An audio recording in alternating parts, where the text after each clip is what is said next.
Hey there, beauty lovers! Today, we're going to dive into the world of Brazilian waxing using Orchid Hard Wax by Wax.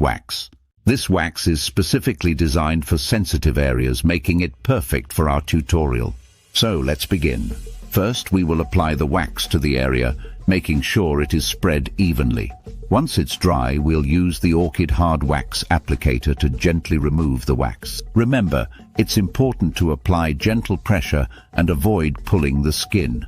Next, we'll use the Orchid Hard Wax applicator to gently remove the wax.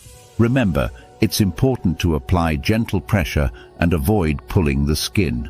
This will help prevent any discomfort or irritation. And there you have it, a smooth, hair-free finish thanks to Orchid Hard Wax by Wax.